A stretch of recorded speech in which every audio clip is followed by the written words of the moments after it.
কোন এক গভীর দুপুরে ভিপিএন লাগিয়ে বসেছিলাম অন্য এক জগতে। সেই জগৎ থেকে ইনভাইট করে আমাকে বাংলাদেশ টপ 1 নিয়ে আসে টুর্নামেন্ট খেলতে। আমি তো বিশ্বাস করতে পারতেছি না ভাই, কিভাবে ভাই হইলো ভাই? কিভাবে হইলো সেদিকে লক্ষ্য না করে এখন আমাদের লক্ষ্য রাখতে হবে টোকেনের দিকে। তো বেশ কিছুক্ষণ টোকেন কালেক্ট করে চলে আসি ওবায়দুল ভাই, মাহফুজ ভাই এবং বাংলাদেশ টপ 1 আইডিতে খেলতে থাকা শুভ ভাইয়ের কাছে। তো তাদের কাছ থেকে টোকেনগুলো নিয়ে আমি চলে যাই আবারও টোকেন কালেক্ট করতে। আচ্ছা ঠিক আছে। কেমনে ঠিক আছে ভাই, তোমরা যদি গভীর মনোযোগ না দিয়ে হালকা একটু মনোযোগ দাও দেখতে পারবা আমার ফুল স্কোয়াড কিন্তু।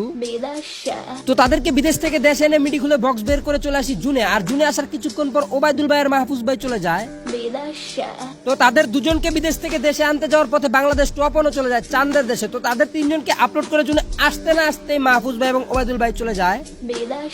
তো তাদেরকে বিদেশ থেকে দেশে এনে আমি লেগে যাই সপ্তম বিশ্বযুদ্ধে। আর আমার সপ্তম বিশ্বযুদ্ধ শেষ হতে না হতে তারা দুজন আবারও চলে যায়।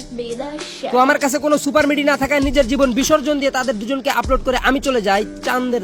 ও মা গো টুরুলাও। তো এখন আর কথা না বলে চলো বিদেশ থেকে দেখি তারা কি ম্যাচটা বুয়া করতে পারবে।